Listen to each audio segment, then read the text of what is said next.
내가 무엇을 가지고 여호와 앞에 나아가며 높으신 하나님께 경배할까? 사람아, 주께서 선한 것이 무엇임을 내게 보이셨나니 여호와께서 내게 구하신 것은 오직 정의를 행하며 인자를 사랑하며 겸손하게 내 하나님과 함께 행한 것이 아니냐. 사랑과 은혜가 충만하신 하나님, 복을 주시기 위하여 거룩하게 구별하신 주일 아침에 저희를 부르셔서 찬양과 경배를 드리게 하시니 감사를 드립니다. 예배한 이 시간 저희로 하여금 세상의 모든 걱정과 근심, 무거운 짐 내려놓게 하시고 오직 눈을 들어 하나님만 바라보며 영광을 돌리게 하여 주옵소서. 입을 열어 높으신 하나님을 찬미하게 하시고 손을 들어 거룩하신 하나님께 영광을 드리게 하옵소서. 사순절 기간이 오니 우리의 마음이 언제나 십자가 곁에 머무르게 하시고 주님의 고난에 더욱 가까이 다가서게 하여 주옵소서. 예수님의 이름으로 기원하옵나이다. 아멘.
하나님은 통회한 마음으로 나온 삶들을 물리치지 않으십니다.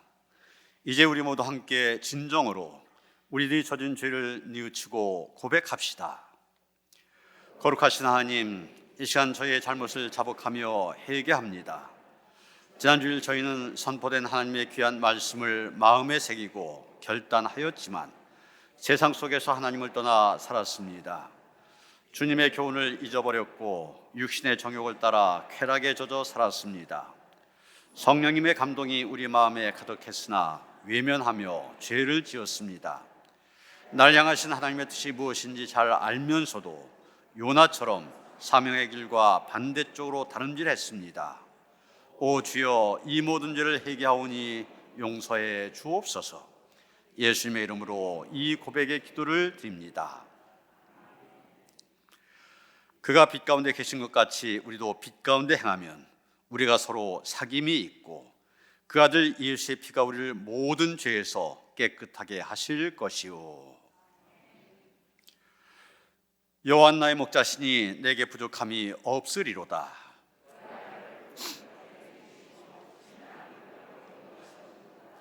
내 영혼을 소생시키시고 내가 사망의 음침한 골짜기로 다닐지라도 해를 두려워하지 않을 것은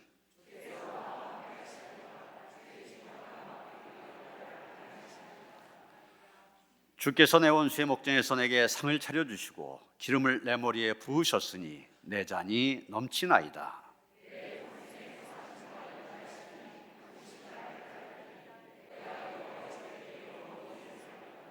아멘.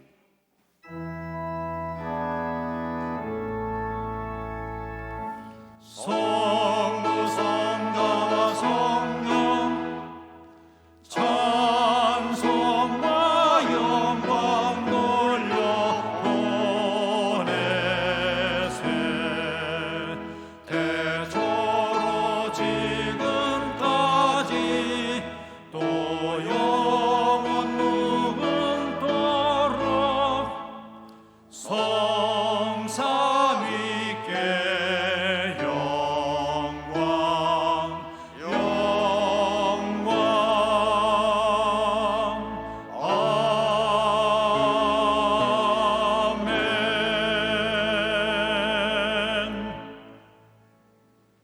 예수께서 이르시되 나는 부활이요 생명이니 나를 믿는 자는 죽어도 살겠고 무릇 살아서 나를 믿는 자는 영원히 죽지 아니하리니 이것을 내가 믿느냐? 아멘. 온 천하 만물을 말씀으로 창조하시고 그 귀하신 뜻에 따라 섭리하시는 하나님 아버지께 감사와 찬양과 영광을 돌리옵나이다. 사랑의 하나님, 죄로 말미암아 절망과 좌절 속에서 몸부림치며 고통받고 있는 저희들을 크신 은총과 사랑으로 구원하여 주시고 하나님의 자녀로 삼아 주셔서 기쁨의 삶으로 인도해 주신 은혜 진심으로 감사를 드립니다. 오늘도 주의 이름을 부르며 찬양하는 우리의 예배를 기쁘게 받아 주시옵고 신령과 진정으로 예배드릴 때 저희 안에 맑고 정한 새 심령을 주시어서 주님의 음성을 듣고 깨닫는 귀한 예배가 되도록 인도하여 주시옵소서. 사랑의 하나님, 한 주간의 삶을 돌아봅니다. 하나님의 말씀 안에서 살려고 부단히 애써왔으나 여전히 세상의 끈을 놓지 못하고 그 속에서 욕망의 미련도 버리지 못하며 그것들과 휩쓸려 살아왔던 저희들임을 고백합니다. 회개하오니 긍휼을 베풀어 주시옵소서. 자비하신 하나님, 저희들을 향해 퍼주시고 퍼내어도 마르지 않는 샘물 같은 사랑을 주심에 감사하며 그 갚을 수 없는 사랑에 보답하기 위해 어떻게 해야 하는가 주님께 물으며 스스로 그 답을 찾는 사순절 기간이 되게 하여 주시옵소서. 능력의 하나님, 사순절 특별 새벽기도의 시간이 주님께서 습관을 쫓아 감난산에 기도하러 가셨던 것처럼 저희들도 기도의 거룩한 습관을 기르는 소중한 계기가 되게 하시고 그 기도의 자리에서 하나님의 임재하심과 능력을 체험하는 은혜를 허락하여 주시옵소서. 새 학기를 시작하는 자녀들에게 여호와를 경외하는 것이 지혜의 근본이요 거룩한 자를 아는 것이 명철임을 깨닫게 하셔서 그리스도의 향기요 편지가 되게 하옵소서.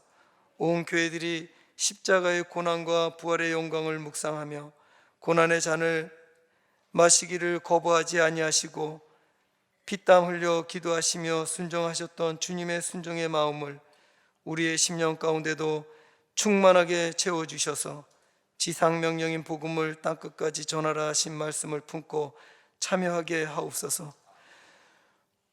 우리의 질병을 치유하시는 하나님 아버지, 이 시간에도 영육간의 질병으로 낫기를 소원하며 기도하는 사랑하는 성도들이 많이 있습니다.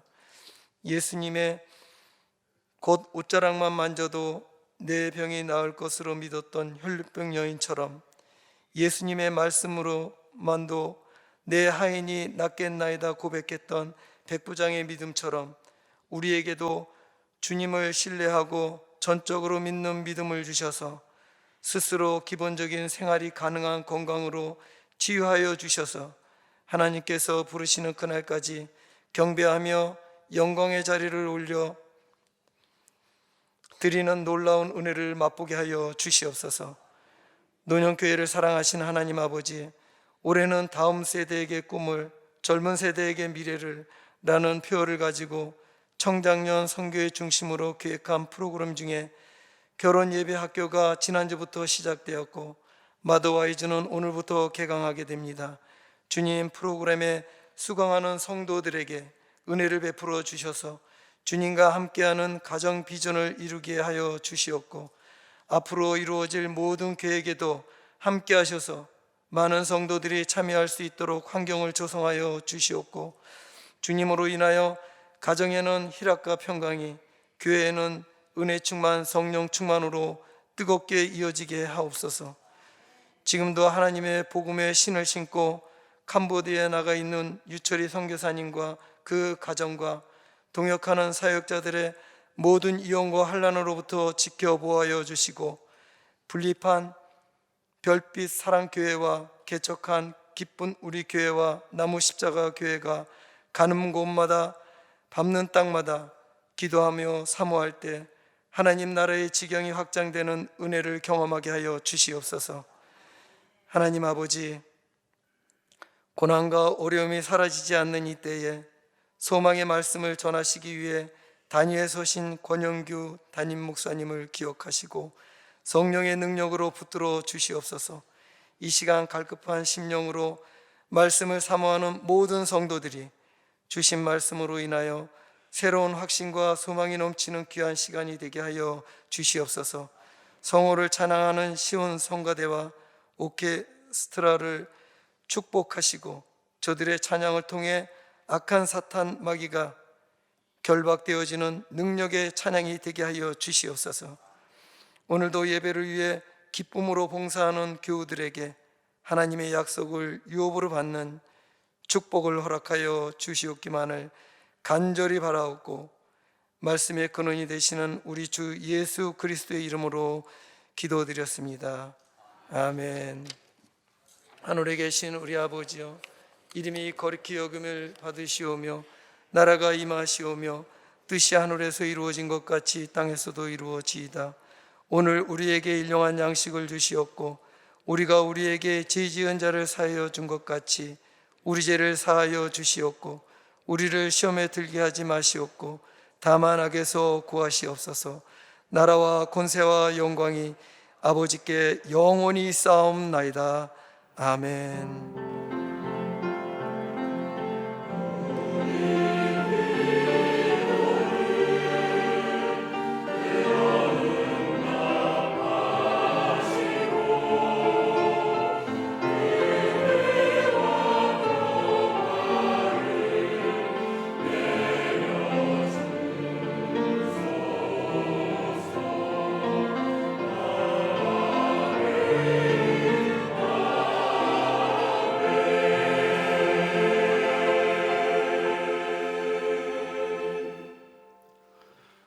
오늘 주신 하나님의 말씀 요한복음 9장 1절로부터 12절까지의 말씀입니다.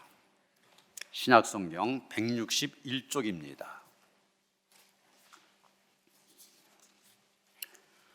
요한복음 9장 1절부터 12절까지의 말씀 봉독합니다. 예수께서 길을 가실 때 날때부터 맹인된 사람을 보신지라. 제자들이 물어 이르되 랍비여, 이 사람이 맹인으로 난 것이 누구의 죄로 인함이니이까? 자기니이까 그의 부모니이까? 예수께서 대답하시되 이 사람이나 그 부모의 죄로 인한 것이 아니라 그에게서 하나님이 하신 일을 나타내고자 하심이라. 때가 아직 낮음에 나를 보내시니 이 일을 우리가 하여야 하리라.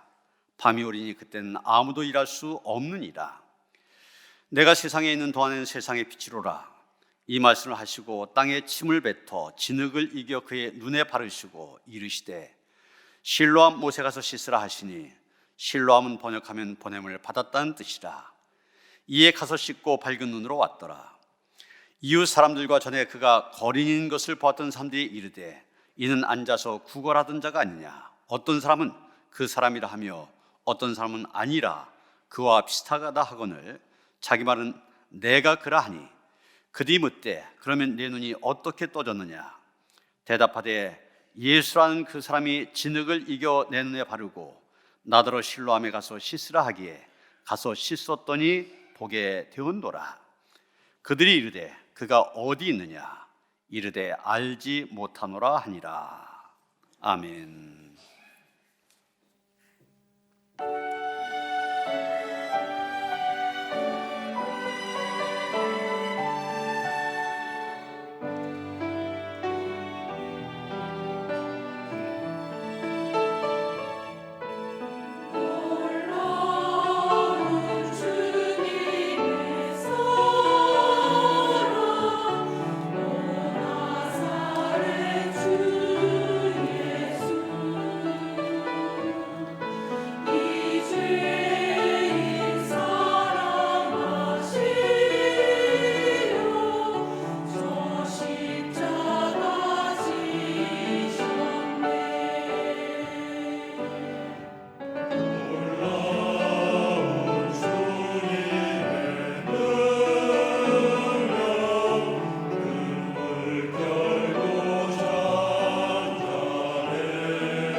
아멘. 할렐루야. 지난주 화요일날 광화문에 있는 감리교 본부에서 회의가 있어서 전철을 타고 갔습니다. 지난 1월달에 전철을 무료로 탈 수 있는 이 교통카드를 발급받았거든요. 근데 저걸 처음으로 이용하는데 좀 기분이 묘하더라고요. 공짜라니까 기분이 좋으면서도 또 한편 그런 나이가 되었다는 사실에 살짝 서글픈 생각도 들었습니다. 근데 회의가 끝나고 오후 3시쯤 되어서 내려오는데 전철 탄 사람들이 굉장히 많더라고요. 다행히 경로석이 딱 한 석 비어 있어서 제가 당당하게 앉았습니다. 사람들이 쳐다보는데 당당하게 앉았습니다. 그리고 스마트폰을 통해서 뉴스를 보면서 내려오는데 옆에 80대 할머니가 앉았어요. 근데 이 할머니가 일어나려고 하시면서 앞에 서 있는 젊은이 보고 앉으라고 그럽니다. 앞에 서 있는 젊은이를 봤더니 지팡이를 짚고 있는 맹인이었어요. 제가 재빨리 일어나서 할머니 그냥 계시라고 그러고 제자리에 그 맹인 앉게 하였습니다. 사실 그 할머니는 80대 한 중반이나 후반 정도 되시는 분, 그러니까 연로하셔서 서 계시기에 어려운 분입니다. 그런데 오히려 이 맹인, 정기 때문에 아픈 보지 못하지만은 서 있기에 그렇게 어려움이 없는 사람이었어요.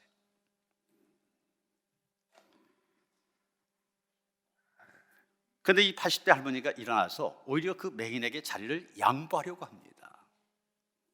여러분, 왜 그랬습니까? 왜 그랬겠어요?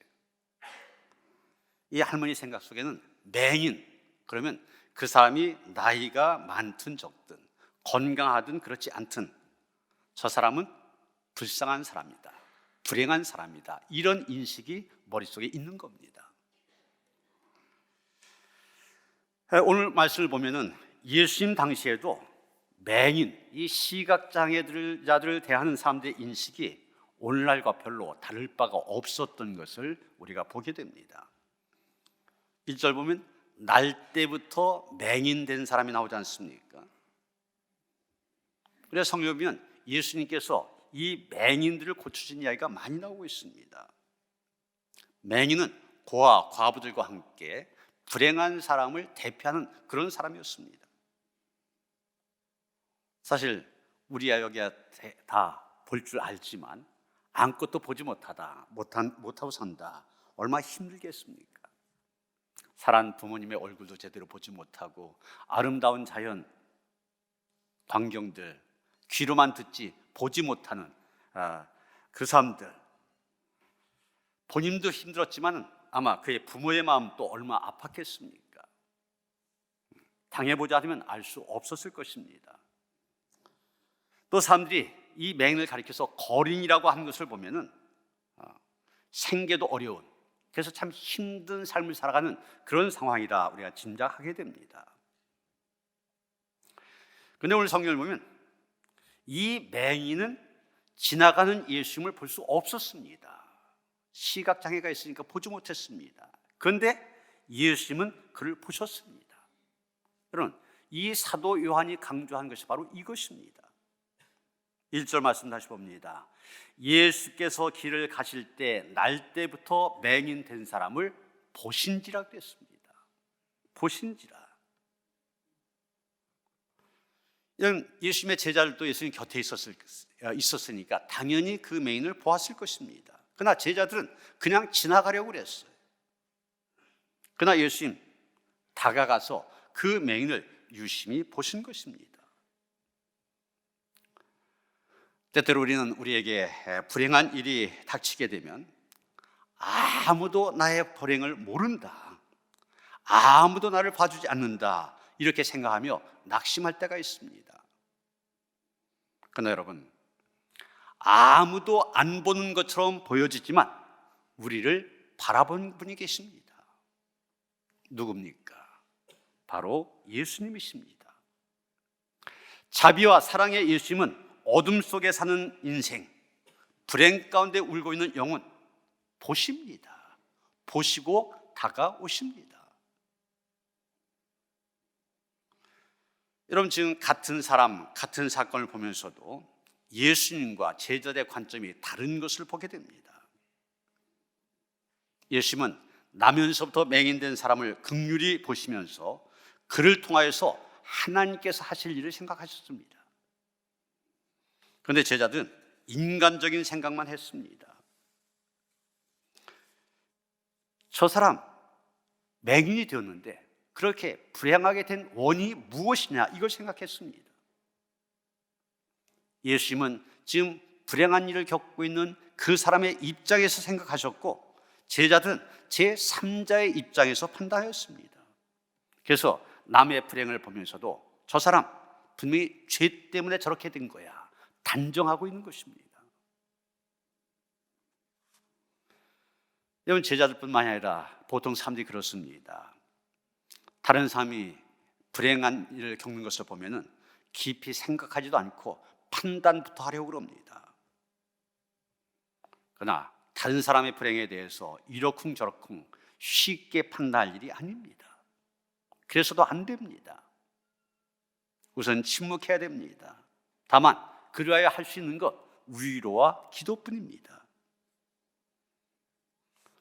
여러분, 성경의 욥기를 보면은 욥의 친구들, 욥이 그렇게 큰 불행을 당했을 때 욥의 친구들 어떤 실수를 했습니까? 욥에게 닥친 여러 가지의 재앙들이 그의 죄 때문이다 단정을 합니다. 그래서 욥에게 해결 촉구하고 있습니다. 너 죄 때문에 그렇게 된 거야, 그러니까 회개해야 돼. 근데 성경은 뭐라고 얘기합니까? 욥이 맞았고 오히려 친구들이 틀렸다고 얘기하고 있습니다. 오늘 본문을 보면 예수님, 사람들이 갖고 있는 관점과 전혀 다른 관점을 가지고 이 맹인을 보고 계신 것을 보게 됩니다. 2절 3절 말씀 봅니다. 제자들이 물어 이르되 라삐여, 이 사람이 맹인으로 난 것이 누구의 죄로 인함이니까? 자기니까 그의 부모니까? 예수께서 대답하시되 이 사람이나 그 부모의 죄로 인한 것이 아니라 그에게서 하나님이 하신 일을 나타내고자 하심이라. 여러분, 지금 여기에서 제자들의 질문, 신앙인으로서 한 질문이 아닙니다. 그 당시 일반 사람들이면 다 갖고 있는 생각, 아니 요즘에도 일반 사람들이 갖고 있는 그런 생각, 그런 것을 반영한 질문을 한 것입니다. 다시 말해서 무슨 불행한 일이 생겼다, 다 죄의 결과로만 본 것입니다. 물론 어떤 불행, 죄의 결과로 생겨날 수가 있습니다. 내가 자동차를 운전하고 가다가 법을 어김으로 인해서 교통사고가 나서 내가 다치고 불행한 일이 생길 수가 있습니다. 내 잘못으로, 내 죄로 불행한 일이 생길 수 있습니다. 그런데 문제는 모든 불행을 다 죄의 결과로 생각하는 것입니다. 죄의 결과로 불행이 생길 수가 있지만 모든 불행이 죄의 결과는 아니란 얘기입니다. 여러분, 세상에 보면은 죄 없이 선하게 사는 사람도 고통을 겪고 불행한 일을 만난 경우가 있습니다. 반면에 악한 사람인데, 못된 사람인데 건강하고 잘 산 경우도 있습니다. 그래서 성경에는 의인이 당하는 고난에 대한 말씀도 있고 악인이 잘 되는 것에 대해서 부러워하지 말라는 말씀도 나옵니다. 시편 37편 1절 말씀이 바로 그런 말씀입니다. 악을 행한 자들 때문에 불평하지 말며 불의를 행하는 자들을 시기하지 말지어다. 그런 불행한 일을 당했을 때 왜 하필 나에게 이런 일이 나왔지? 나에게 무슨 죄가 있기 때문에, 또는 부모님의 죄 때문인가? 이렇게 생각하는 것, 잘못된 생각입니다. 질문 자체가 잘못되어 있는 것입니다. 예수님은 그런 질문에 대해서 아니다, 그 사람이나 그의 부모님의 죄 때문이 아니라고 말씀하십니다. 여러분, 이런 생각에 사로잡혀 살아가는 건 무엇이 문제가 됩니까? 내가 겪는 불행한 일들, 이게 다 죄 때문이다, 이렇게 생각하게 되면 헤어날 수 없는 죄책감, 불안감, 이것에 시달리게 됩니다. 이미 고인이 되신 고 강영우 박사, 이분 유엔에서도 일했고 부시 행정부 때 백악관에서 한국 사람으로선 최고 높은 자리에 올랐던 그런 사람입니다. 장애위원회 정책 차관보 그런 자리까지 올라갔었으니까요. 이번 청소년기에 실명을 하게 됩니다. 시력을 잃어버리게 됩니다. 그런데 실명한 지 얼마 안 있다가 누나와 어머니까지 세상을 떠나게 됩니다. 그러면서 고아가 됐습니다. 그때 이 강영우 박사를 가장 힘들게 했던 것은 가난도 아니었습니다. 그의 생각이었습니다. 어떤 생각이냐? 왜 나는 이렇게 불행한가?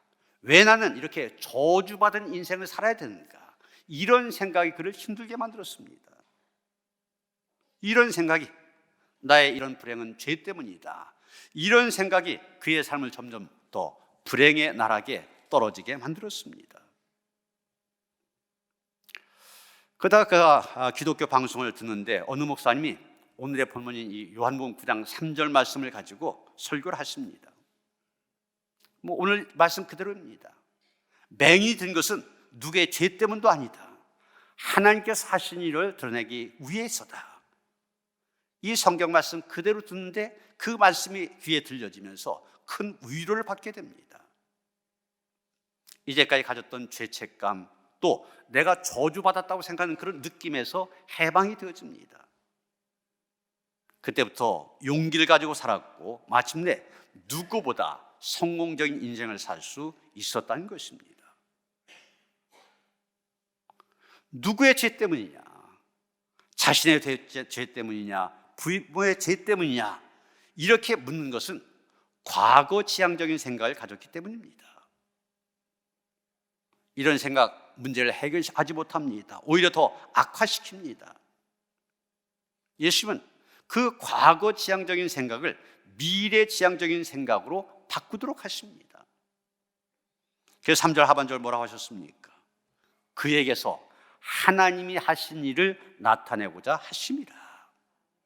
다른 말로 하면 하나님의 영광을 드러내기 위함이라는 얘기입니다. 내가 겪는 고난, 역경, 오히려 하나님을 더 영화롭게 할 수 있는 도구가 될 수 있음을 증거하고 계신 것입니다. 여기 나타내다라고 한 말, 헬라어 원어로 파네로 이런 말인데, 예수님께서 부활하신 다음에 자신을 나타내실 때 그때 이 단어가 쓰여졌습니다. 요한복음 21장 1절 14절에 나오는데, 부활하신 예수님 그냥 나타나신 것이 아니죠. 뜻이 있어 나타나셨습니다. 특별한 목적을 가지고 보여주셨습니다. 계시하셨습니다. 이런 의미가 그 단어에 들어있는 것입니다. 다시 말해서 고난이라고 하는 것이 무언가를 드러내는데 하나님의 영광을 드러내는 그런 의미가 있다는 것입니다. 우연히 재수 없어서 생긴 것이 아니라 하나님의 선하신 목적이 있다라고 해석한 것입니다. 행여나와 여러분 가운데 지금 고난 가운데 있는 분이 있습니까? 왜 나에게 이런 불행이 찾아왔지? 왜 나의 자녀에게 이런 장애가 생겼지? 불행의 원인을 찾아가면서 내 죄 때문이야, 아니면 죄 때문이야 자책한 분이 있습니까? 그래서는 안 됩니다. 오히려 예수님의 말씀을 붙잡아야 됩니다. 그의 죄 때문도 아니고 부모의 죄 때문도 아니다. 하나님이 하신 일을 나타내기 위해서다. 예수님의 이 말씀을 붙잡아야 되는 것입니다. 혹시 십계명 가운데 제2계명이 있습니다. 출애굽기 20장 5절에 나오는데, 나 내 하나님은 질투하는 하나님인즉 나를 미워한 자의 죄를 갚되 아버지로부터 아들에게로 3, 4대까지 이르게 한다. 이 말씀이 나오는데, 이 말씀 때문에 죄 때문에 이런 불행을 겪는다, 그런 생각을 가지는 분이 있을 수 있습니다. 그런데 여러분, 이 말씀 잘 이해해야 됩니다. 이 말씀은 저주에 대한 말씀이 아닙니다. 부모에 대한 책임을 책임에 대해서 얘기하기 위한 그런 말씀입니다. 다시 말해서 자녀를 위해서라도 우상 숭배하지 말고 하나님을 잘 섬겨야 된다. 이 제2 계명의 목적이 바로 이겁니다. 이걸 얘기하려고 하는 거예요. 우리가 성경을 보면 실제적으로 고난이 하나님의 일에 도가 된 예 얼마든지 찾아볼 수가 있습니다. 오늘 당장 오늘 본문에도 보면은 나면서부터 맹인이 된 사람, 이 사람 눈이 띄어지면서 예수께서 그리스도이심을, 메시아심을 증거했지 않습니까? 죄로 인하여 어둠 속에 있는 이들을 구원하여 빛 가운데 살게 하시는 분, 그분이 예수님이심을 나타내는 데 사용이 되어지고 있습니다. 사도 바울은 다메섹 도상에서 밝은 빛을 보았기 때문에 사흘 동안 맹인이 된 적이 있습니다. 그 사건 때문인지 모르지만 바울 일생 동안 고쳐지지 않는 자기의 지병을 안고 살았습니다. 그는 자기의 그 병 고치기 위해서 3번, 성경에 3번이라고 했지만 이것은 여러 번의 의미를 갖고 있습니다. 많이 기도했다는 얘기. 그렇지만 하나님께서는 고쳐주지 아니하시고 연약한 몸 그대로 갖고 살도록 하셨습니다. 그래서 바울은 우리의 약한 것들을 자랑하게 되었다고 얘기합니다. 그 말씀이 고린도후서 12장 7절서부터 10절까지 나오는데, 여러 계시를 받은 것이 지극히 크므로 너무 자만하지 않게 하시려고 내 육체의 가시 곧 사탄의 사자를 주셨으니 이는 나를 너무 자만하지 않게 하려 하심이라. 이것이 내게서 떠나가게 하기 위하여 내가 3번 주께 간구하였더니 나에게 이르시기를 내 은혜가 내게 족하도다. 이는 내 능력이 약한 데서 온전하여짐이라 하시니라. 그러므로 도리어 크게 기뻐함으로 나의 여러 약한 것들에 대하여 자랑하리니 이는 그리스도의 능력이 내게 머물게 하려 함이라.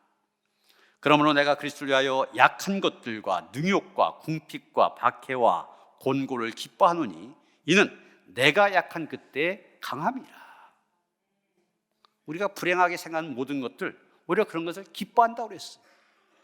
그런 것들 때문에 내가 약해지고 약한 것 가운데서 하나님께서 강함을 주시기 때문이다. 이것이 바울의 고백입니다.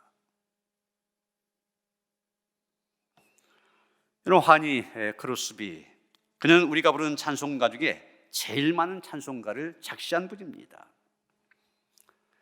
그녀가 작시했던 찬송, 자그마치 우리 찬송가 가운데 21곡이나 들어가 있습니다. 그녀는 평생 9,000개 이상의 찬송시를 썼다고 합니다. 이 환희는 태어난 지 6개월 되었을 때 의사가 실수를 하여 실명을 하게 됩니다. 시력을 다 잃어버리게 됩니다. 그러다가 30살 때 찬송가 웬 말인가 날 위하여 주도라고 하셨나, 이 찬송을 듣다가 회심을 하게 됩니다. 그 이후로 하나님께서 수많은 찬송시를 쓰게 하셨습니다. 그냥 앞은 보지 못하였지만 정말 은혜와 성령이 충만한 삶을 살았습니다. 한 번 부흥 집회에서 간증을 하는데 사회를 보던 목사님이 이런 말씀을 하십니다. 창조주 하나님께서 환희 크루스비 여사에게 많은 은사를 주셨지만 볼 수 있는 눈을 주시지 않은 것에 대해서 유감입니다. 이런 말 했습니다. 이 말에 환희가 금방 얘기를 합니다. 목사님 그렇게 얘기하셨는데 아닙니다. 저는 하나님께 감사드립니다. 나중에 천국에 갔을 때 새로 주신 시력으로 내가 살아온 주님을 제일 먼저 볼 수 있게 될 것을 생각하니 너무 감사합니다. 이렇게 얘기를 하였습니다. 다시 보게 되는 눈으로 주님을 처음 보게 될 것 기대하고 있는 것입니다. 그리고 이런 말도 했다고 그래요. 만약에 태어나기 전에 기도할 수 있다면 맹인으로 나게 해주세요. 자기는 이렇게 기도할 거라고 얘기했습니다. 자기가 오히려 시력을 잃었기 때문에, 맹인이 되었기 때문에 하나님의 더 큰 은혜를 누릴 수 있었다는 얘기죠. 앞을 보지 못하면서도 성령과 기쁨 충만한 삶을 살았기 때문에 그렇게 얘기하고 있는 것입니다. 고린도후서 1장에 보면 바울은 위로의 하나님께서 고난 중에 있는 우리를 위로해 주실 뿐만이 아니라 다른 사람들을 위로하게 하신다, 그렇게 말하고 있습니다. 자기가 그런 처지를 겪었기 때문에 다른 사람을 위로할 수 있었다는 얘기예요. 오늘 본문에서 우리가 한 가지 또 보게 된 것은 예수님께서 자신의 사명과 관련한 중요한 말씀을 하신 것을 보게 됩니다. 4절에 보면 때가 아직 낮음에 나를 보내신 이의 일을 우리가 하여야 하리라. 밤이 오리니 그때는 아무도 일할 수 없느니라. 예수님은 자신이 사명적인 존재임을 말씀하십니다. 그러면서 지금이 일할 때라고 말씀하십니다. 앞으로 일할 수 없을 때가 온다는 것을 얘기하고 있습니다.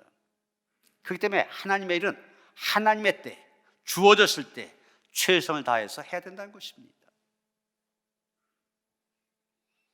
예수님이 어떤 일을 하셨습니까? 제자를 훈련시키셨고 회당에서 가르치셨고 천국 복음을 전파하셨으며 병든 자들 보실 때는 목자 없는 양같이 불쌍히 여기셔서 고쳐주셨습니다. 귀신 들린 사람, 맹인, 청각장애인, 말 못하는 사람들, 온갖 병자들 고쳐주셨습니다. 그리고 죄인을 구원하시고자 십자가에 피 흘려 죽기까지 하셨습니다. 사도 바울 역시 사명을 받은 다음에 복음을 하여 얼마나 수고했습니까? 그가 얼마나 많이 걸었습니까? 그는 복음을 하여 2만 킬로미터 이상을 걸었다고 합니다. 산이나 강이나 사막이나 바다나 그 어떤 장애물도 극복하면서 복음을 전하였습니다. 바울을 막을 수 있는 것 아무것도 없었던 것입니다. 여러분, 오늘 본문 6절부터 보면 맹인이 눈을 뜨게 하신 이야기가 나오고 있습니다. 그런데 그 치유 과정이 좀 재미있습니다. 다른 데 예수님 말씀으로만 치유하신 경우 많이 있는데 여기서는 그렇게 하지 않으셨습니다. 어떻게 하셨습니까? 땅에다가 침을 뱉어서 진흙을 이겨 이 맹인의 눈에 바른 다음에 실로암 못에 가서 씻으라, 그렇게 말씀하셨습니다. 그래서 이 사람이 예수님의 말씀대로 실로암 못에 가서 씻었더니 눈이 밝아져서 돌아오게 된 것입니다. 예수님이 왜 그렇게 하셨을까? 말씀 한마디로 고칠 수 있는데 왜 그렇게 하셨을까? 우리는 정확한 이유는 알 수 없습니다. 그러나 우리가 추측하게 되는 것은 물로 눈을 씻는 그런 행위를 통하여서 죄로 얻어진 인간의 영적인 눈을 주님께서 씻어서 밝게 해주신 것을 깨닫게 하시는 그런 의도가 있지 않을까 추측을 하게 됩니다. 다시 말해서 예수님 지금 육체적인 맹인을 치료하시면서 영적인 맹인들인 인간들을 새롭게 하신 일, 그들의 영적인 눈을 뜨게 하시는 그런 일을 하고 계신다는 것입니다. 본문 8절서부터 12절에 보면 이제 맹인이었다가 보게 된 사람과 동네 사람들 대화하는 내용이 기록되어 있습니다. 이 거린이었던 맹인이 눈을 뜨게 된 이 사건, 동네 사람들 사이에 적지 않은 언쟁이 일하게 만듭니다. 너무나 신기한 일이고 믿을 수 없는 일 아닙니까? 그게 어떤 사람 말합니다. 저 사람 앉아서 구걸하던 사람이 아니냐. 그랬더니 다른 사람, 아니야, 그 비슷한 사람이지 그 거리는 아니야. 이런 식으로 동네 사람들 기다 아니다, 기다 아니다, 언쟁이 벌어진 것입니다. 그런데 중요한 것은 당사자의 말입니다.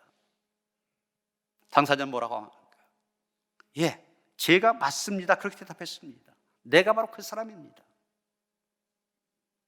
사람들이 물었습니다. 그러면 내 눈이 어떻게 떠졌느냐? 12절 보면 그가 솔직하게 말합니다. 예수라고 하는 그 사람이 진흙을 이겨 내 눈에 바르고 나더러 실로암에 가서 씻으라 하기에 가서 씻었더니 보게 되었노라. 이 사람의 변화, 거린이었던 사람, 앞을 보지 못했던 사람이 보게 되고 새롭게 된 것, 너무 놀라워 믿어지지 않았고 그렇기 때문에 사람들 언쟁까지 하게 되었습니다. 그러나 이것은 그리스도 안에서 우리가 변화를 받는 일, 얼마나 놀라운 일인지를 잘 보여주고 있습니다. 그렇습니다. 우리가 그리스도 안에 있으면 신분이 변하고 생각과 가치관이 변하고 삶이 변하게 되어 있습니다. 오늘 본문에 이 거린이었던 맹인, 몰라볼 정도로 변한 것처럼 변하게 된 것입니다. 삭개오 예수님을 만난 다음에 완전히 새 사람이 되었습니다. 세리마태도 마찬가지입니다. 사도 바울 같은 경우 180도 사람이 바뀌었습니다. 믿는 사람들 박해한 일에 앞장섰던 사람이 이제 그리스도를 위하여 자기 목숨까지 바치는 그런 사람이 되었지 않습니까? 고린도서 5장 17절의 말씀은 이런 변화를 가장 잘 표현하고 있는 말씀입니다. 그런즉 누구든지 그리스도 안에 있으면 새로운 피조물이다. 이전 것은 지나갔으니 보라 새 것이 되었도다. 이런 변화를 직접 체험하였던 사도 바울, 아그리빠 왕 앞에서 전도할 때 예수님께로부터 자기가 직접 받은 사명을 이야기합니다. 사도행전 26장 16절 이하에 나온 내용인데, 자기가 예수님께로부터 받은 사명이 무엇이냐?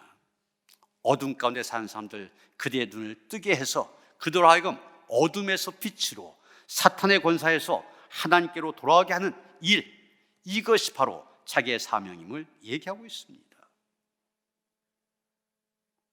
여러분, 오늘 말씀으로 다시 돌아가서 예수님을 만나 눈을 뜨게 된 이 맹인의 심정 어떠했겠습니까? 너무 기뻐서 가슴이 벅차올랐을 것입니다. 가만히 있을 수 없어서 예수님을 증거하며 다녔을 것입니다. 여러분, 예수님을 인격적으로 만난 사람들의 공통점이 바로 이겁니다. 가만히 있지 않는다고 하는 것입니다. 어둠 속에 갇혀 살던 사람이 빛 가운데 나왔는데 어찌 가만히 있을 수 있겠습니까? 기뻐하며 주를 찬송하고 주를 전하게 된 것입니다. 즐거이 헌신하지 않을 수 없는 것입니다. 여러분, 세상의 수많은 사람들이 아직도 어둠 가운데 사탄의 권세 아래 신음하고 있습니다. 이들에게 빛 대신 예수 그리스도의 복음을 전하여 그들의 눈을 뜨게 하고 하나님의 자녀가 되게 한 것, 예수님이 하신 일뿐만이 아니라 바울의 사명일 뿐만이 아니라 이 맹인 되었던 사람의 사명일 뿐만이 아니라 오늘 우리의 사명이기도 합니다. 우리 역시 그리스도의 은혜가 아니었으면 아직도 어둠 속에 살 수밖에 없었던 우리들 아닙니까? 그런 우리들이 이제 빛 가운데 살게 되었습니다. 얼마나 감사한 일입니까? 사도 바울이 고백한 것처럼 하나님께서 주신 사명, 어둠 가운데 사는 영혼들을 빛 가운데로 인도한 이 사명 잘 감당하여 하나님 앞에 기쁨이 되어준 온교회 성도들 되어주시기를 주님의 이름으로 축원합니다. 우리 역시 어둠 속에 거하던 인생되었지만 빛이신 예수님을 만날 수 있게 하시고 빛 가운데 거하게 하셨습니다. 그 은혜에 감격하면서 우리도 사도 바울처럼 또 맹인되었다가 눈을 뜨게 된 이 사람처럼 우리도 기쁨 속에서, 감격 속에서, 지금도 어둠 속에서 방황하고 있는 많은 인생들에게 빛 대신 예수님을 전함으로 인하여 빛 가운데 거하게 하는 사명 감당할 수 있도록 은혜를 더하여 주시옵소서. 그래서 우리 주변에 있는 사람들이 온 세상이 어둠 속에서 하나님께 주신 빛으로 새로워진 은혜, 우리를 통하여서 우리를 도구 삼아 이루어 주시옵소서. 예수 그리스도 이름 받들어 기도하여 싸움나이다. 아멘.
아멘.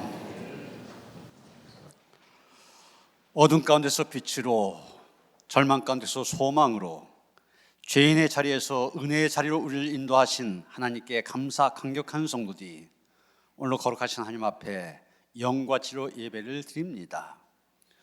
우리의 있는 모습 그대로 하나님께 올려드리오니 받아 주시옵소서. 더 크신 하나님의 은혜로 우리를 새롭게 빚어 주시옵소서. 그래서 하나님의 온전한 자녀가 되어서 세상에 주어진 사명들의 어둠을 빛으로 바꿔가는 귀한 사명 감당하며 살아갈 수 있는 성도들 되게 하여 주시옵소서. 각가지 은혜 주신 하나님 앞에 영과 진로 예배할 뿐만이 아니라 또 우리가 소중히 여기는 물질을 하나님께 드립니다. 기뻐 받아 주시옵소서. 드린 손길을 축복하여 주시옵소서. 그리고 친히 이 물질 축사하시사 쓰여진 곳곳마다 주님의 존귀한 이름만이 더 많이 알려져서 어둠 속에서 방황하는 많은 인생들 빛 대신 주님께로 돌아오게 하는데 쓰임받게 하시옵소서. 우리 주 예수 그리스도 이름 받들어 간절히 축원하며 기도하옵나이다. 아멘.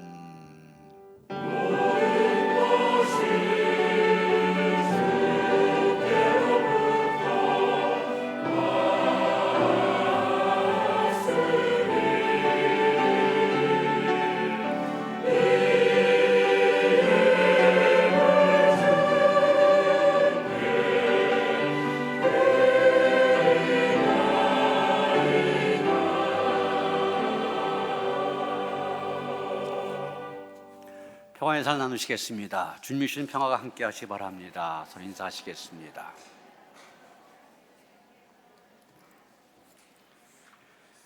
새가족 소개하겠습니다. 전익수 장로님이 김수진 씨 인도하셨습니다. 잠깐 자리에서 일어서실까요? 예, 우리 환영한 노래 함께 부릅니다. 주의 사랑으로 환영합니다. 주의 사랑으로 환영합니다. 영계담의 안에서 주의 영광을 보내 주의 사랑으로 환영합니다. 네, 환영합니다. 네, 앉으시고요. 새가족실로 안내해 주시기 바랍니다. 오늘 오후 소그룹 예배는 동호회별 예배입니다. 이제 날씨도 좋아지면서 활동하기 딱 좋은 계절입니다. 책임받고 계신 분들 모이는 일에 더욱더 힘써 주시길 바랍니다. 이제 사순절 특별 새벽기도에 딱 절반 남았고 절반이 남았습니다. 마지막까지도 참여한 모두에게 은혜가 될 수 있도록 힘써 참여하시길 바랍니다. 이제 이번 주부터 목회 신방 시작합니다. 소망 사랑교구 이번 주부터 시작하고 이제 믿음교구는 새로운 목사님이 오시면서 시작하게 됩니다. 이제 코로나 이후에 정말 제대로 하는 신방입니다. 기도로 잘 준비하시고 빠진 가정이 없어서 여러분 가정에 큰 은혜가 임하는 신방이 될 수 있도록 기도로 준비하시기를 바랍니다. 이제 제8기 마더와이즈 지혜편 오늘 개강을 합니다. 2시에 시작하는데 신청하신 분들 늦지 않고 이렇게 참여하도록 하시길 바랍니다. 봄이 되면서 교회 대청소를 하려고 합니다. 돌아온 토요일 오전 10시부터 모여서 하려고 그러는데 시간 내셔서 오셔서 교회를 깨끗하게 단장하고 하나님을 예배할 수 있도록 협력하시길 바랍니다. 캄보디아 의료 및 문화 선교 6월 28일부터 7월 2일까지 지금 계획하고 있습니다. 의료팀이 중심이 되어서 선교를 하지만은 미용이라든지 다른 여러 가지 달란트를 가지신 것 같고 선교할 수 있습니다. 선교에 함께하기를 원하시는 분들 다음 주까지 신청을 하셔야 준비를 같이 할 수가 있습니다. 또 중고등부 캄보디아 단기 선교 내년 1월 달에 가지만 미리 준비해야 되기 때문에 지금 신청자 모집하고 있습니다. 참고하시고 우리 학생들 참여할 수 있도록 그렇게 많이 안내해 주시기 바랍니다. 늘 푸른 찬양대 이제 수요일 날 오전에 예배 찬양을 하게 됩니다. 4월부터 시작하게 될 터인데 나이와 상관없이 남녀 상관없이 누구나 참여할 수가 있습니다. 3월 29일 날 첫 번째 모임을 갖고 준비를 하려고 하니까 찬양을 통하여 예배를 돕고 하나님께 영광을 원하시는 분들 신청하시길 바랍니다. 한기분 권사님 병원에 입원하셨습니다. 위에서 기도해 주시기 바랍니다. 달아나셔서 502장 찬송하시겠습니다.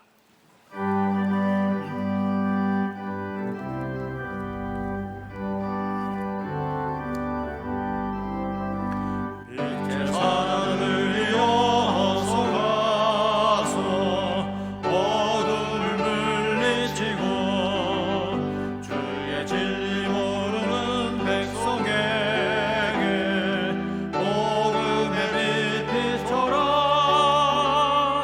빛의 사자들이여 복음의 빛 비춰라. 죄로운 밤 밝게 비춰라. 빛의 사자들이여 선한 사역 위하여 힘을 내라. 주 함께 하시겠네. 주의 진리 바라는 전파하며 복음의 빛 비춰라. 빛의 사자들이여 복음의 빛 비춰라. 죄로운 밤 밝게 비춰라. 빛의 사자들이여 주님 부탁하신 말씀로 가여 이 진리 전파하라. 산을 넘고 물 건너 힘을 다해 복음의 빛 비춰라. 빛의 사자들이여 복음의 빛 비춰라. 죄로운 밤 밝게 비춰라. 빛의 사자들이여 동서남북 어디나 땅 끝까지 주님만 의지하고 눈 어두워 못 보는 백성에게 복음의 빛 비춰라. 빛의 사자들이여 복음의 빛 비춰라. 죄로운 밤 밝게 비춰라. 빛의 사자들이여.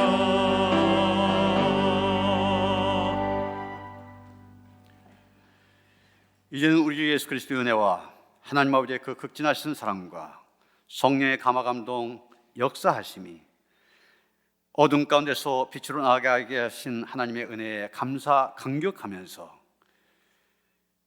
이 세상 살아갈 때 빛의 사자로서의 사명 힘써 감당하며 살아가기를 원하며 다짐하는 모든 성도들 가운데 이제로부터 영원토록 함께 하시옵기를 간절히 축원하옵나이다. 아멘.